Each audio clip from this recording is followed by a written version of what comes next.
Ya, rencana kenaikan PPN 12% per 1 Januari 2025 ini masih menuai polemik begitu, terlebih saat ini daya beli masyarakat ini dinilai masih belum mampu untuk kemudian ini menetapi 12% tersebut. Kita akan langsung membahasnya pemirsa di Apa Kabar Indonesia Pagi.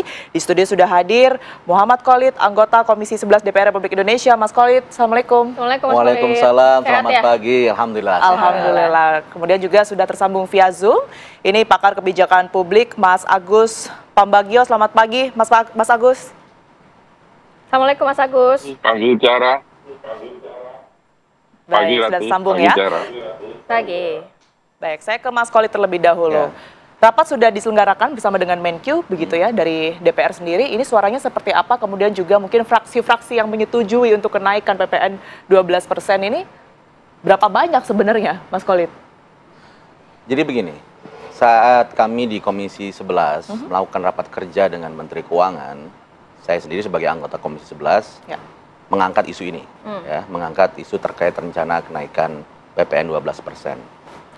Banyak dari anggota Komisi 11 yang meminta kepada pemerintah melalui Menteri Keuangan untuk meninjau ulang rencana kenaikan PPN 12%. Meskipun memang di Undang-Undang Nomor 7 Tahun 2021 terkait harmonisasi peraturan perpajakan, memang disebutkan, kan Bu Menkyu selalu merujuk itu kan, bahwa di pasal 7 ayat 1B per 1 Januari tarif PPN akan naik menjadi 12%. Dan itu memang eksplisit disebutkan dalam undang-undang. Namun dalam rapat kerja waktu itu juga kami sampaikan bahwa di pasal yang sama, di ayat yang lain, ayat ketiga ya, disebutkan bahwa untuk kebijakan kenaikan tarif PPN 12% itu diberikan ruang manuver kebijakan. Ada range-nya. Untuk? Bisa diturunkan ke angka 5%, bahkan atau maksimal dinaikkan menjadi 15%. Jadi ada rentang tarif di situ. 5% dan 15%. Berarti nggak serta-merta harus dinaikkan menjadi 12% dari sebelumnya 10-11 Karena ya? itu di pasal ini, di undang-undang ini dicari way out. Jika kondisi ekonomi memang tidak memungkinkan, ada jalan keluarnya, dikasih rentang. Yaitu 5% sampai 15%. Caranya bagaimana? Pemerintah mengeluarkan PP, peraturan pemerintah. Nah, tentu di sini kami pada waktu rapat kerja dengan Menteri Keuangan menyampaikan, mari coba kita dudukkan secara rasional, situasi ekonomi masyarakat kita saat ini seperti apa. Karena begini, kita melihat bahwa kondisi daya beli masyarakat itu sedang melemah. Ya. Dan kalau kita lihat bahwa konsumsi masyarakat ini kan kontributor terbesar pertumbuhan ekonomi di Indonesia, sekitar 53%. Ketika daya beli masyarakat ini semakin melemah, dinaikkan PPN dari 11% menjadi 12% tentu akan memukul daya beli masyarakat. Ini pasti akan terdampak yang sangat signifikan kepada kelompok masyarakat menengah bawah, kelompok miskin, rentan miskin. Bahkan, ini catatan penting juga, dalam 5 tahun terakhir, kelas menengah kita, kelas menengah kita yang merupakan motor pertumbuhan ekonomi ini, itu mengalami penyusutan yang luar biasa.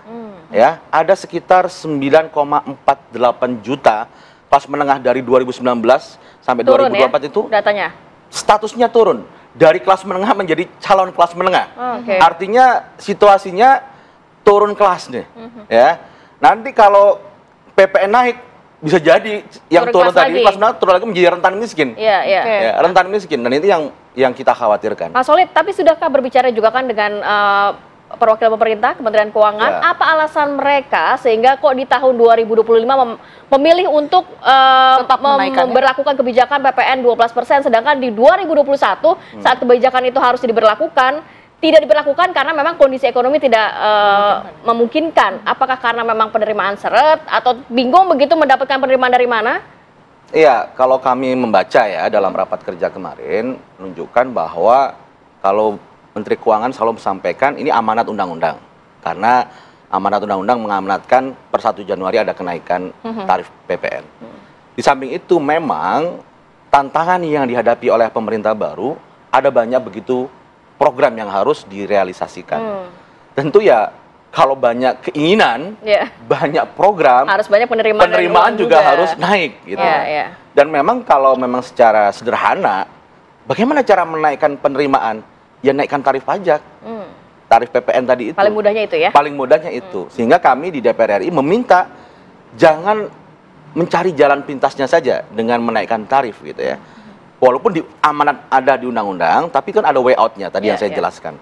Kita harus mendorong pemerintah lebih cermat, lebih cerdik, menggali potensi-potensi penerimaan yang belum optimal gitu. Kemudian menghentikan kebocoran, penghindaran pajak, penggelapan pajak, dan sektor-sektor yang under tax, pajaknya yang masih sangat rendah. Ya, nah itu yang kemudian kita dorong. Kalau hanya sekedar naikkan tarif pajak ya itu cara termudah kan ya. Tapi kan kasihan masyarakat kita, kasihan konsumsinya terdampak, pelaku usaha juga biaya produksinya pasti akan naik, betul nggak? Biaya produksinya akan naik, dan juga bagaimana wisatawan untuk destinasi juga akan semakin berat. Ya. Daya saing produk kita ekspor juga akan semakin melemah. Dan dampaknya banyak. Dan ini harus dipertimbangkan. Bukan hanya semata-mata menaikkan penerimaan negara, ya, tapi kita harus melihat dampak secara keseluruhan. Baik, dampaknya banyak yang harus dipertimbangkan. Saya akan meminta pertimbangan terlebih dahulu ke Mas Agus, begitu ya. Sudah tepatkah, Mas, kalau menurut Anda menaikkan PPN 12% ini, mengingat data-data yang sudah disebutkan oleh Mas Khalid tadi ya, terlebih juga dinilai bahwa masyarakat kita ini masih belum mampu begitu secara ekonomi untuk mencapai target tersebut. Silakan. Sesuai dengan sampaikan Mas Khalid tadi, saya juga heran, kan Menteri Keuangannya sama. Waktu undang-undang itu keluar, kan dia harusnya tahu. Saya agak terganggu di media sosial muncul statement Menteri Keuangan, katakan kalau nggak mau bayar pajak ya keluar, pindah aja dari Indonesia. Saya pikir kebalikannya, ya menterinya saja yang pindah gitu ya. Nah ini yang menjadi persoalan. Betul tadi bahwa kita perlu dana, betul. Karena apa? Dana kita ini habis untuk biaya politik. Sorry Mas Khalid ya, karena biaya politik kita itu tinggi sekali. Nah, daripada mengorek-ngorek dari masyarakat kelas menengah bawah yang semakin terpuruk, kalau kita lihat kondisi sekarang, kan Menteri Keuangan bilang beberapa tahun yang bilang ekonomi kita baik-baik saja, Presiden Jokowi bilang baik-baik saja, ternyata tidak baik. Nah, maksud saya sekarang, kenapa sih pusing-pusing menaikkan pajak PPN yang akan berdampak pada masyarakat? Tentunya negara harus bertanggung jawab. Artinya apa? Korupsi kita tinggi sekali. Sekarang sudah bukan jutaan, miliaran loh. Sekarang triliunan. Kenapa? Uang itu kemana?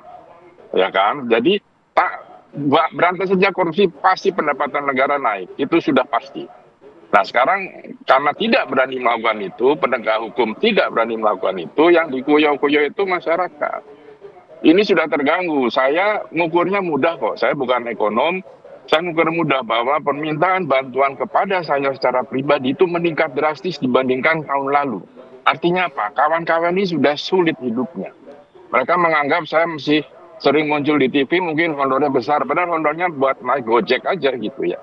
Nah maksud saya, ini jangan ditekan masyarakat. Pemerintah sekarang udah diredam dulu. Kalau makan gratis tidak bisa, ya tidak bisa. Masa mau minta makan gratis harus ngemis ke negara-negara lain? Itu kan agak aneh. Nah jadi maksud saya, tunda ini, toh ruangnya ada. Ya saya minta Menteri Keuangan tunda ini, karena ini dampaknya kan lebih buruk. Sekarang kemarin kawan-kawan saya di properti sudah bilang bahwa karena ada rencana atau pemerintah dan ini Menteri Perumahan Rakyat untuk memberikan rumah 200 sekian rumah gratis, itu rumah-rumah yang di developer tidak laku, yang harganya di bawah sekitar 300-400 juta. Ini kan jadi selain pemerintah orang kemana, kebijakan moneternya juga tambah nggak jelas. Jadi menurut saya tunda dulu karena ruangnya ada, tidak usah bicara lagi di bahwa ini harus ya penghematannya di pemerintah itu sudah penghematan dengan 50 sekarang saya sudah membuat hotel, restoran, tempat wisata dan sebagainya yang bergantung pada APBN itu berkurang drastis loh. Mau kemana lagi? Masa kutipan kenaikan PPN untuk bansos, kita ini memang bangsa bansos gitu loh. Ya ini yang harus dihindari. Pemerintah harus meng-create lapangan pekerjaan gitu. Mas Agus, memang dampaknya ini ada dampak langsung dan juga tidak langsung mungkin yang akan dirasakan oleh masyarakat nantinya kalau dinaikkan PPN 12% di tahun 2025. Tapi ada nggak sih caranya, mungkin jangan PPN 12% lah, mungkin cukai rokok atau dari mana lah pendapatan opsi lainnya yang bisa dilakukan oleh pemerintah? Iya, sudah cukai rokok udah naik, mau naikkan. Sekarang ada lagi cukai tambahan, misalnya minuman pemanis kemasan. Memangnya orang karena itu penyebab diabetes. Sampai hari ini saya tanya pada semua ahli, studinya mana? Ada nggak penyebab minuman dalam kemasan itu penyebab diabetes? Karena masyarakat kita juga banyak jajanan lain yang tidak dikemas. Itu kan harus diperhitungkan. Jadi apa yang mau jadi agak ngawur nih sekarang. Padahal Menteri Keuangannya sama loh, periode dulu sama sekarang. Jadi artinya beliau paham betul apa yang terjadi di pasar. Kalau dinaikkan seperti apa? Ya karena kita ini GDP-nya tinggi memang, tapi tinggi yang kaya tambah kaya betul, yang melarat sudah ndelosor betul, nggak bisa apa-apa. Nah ini jadi jangan hanya bermain, saya bukan ekonom ya, jangan bermain pada GDP kita itu timpang sekali.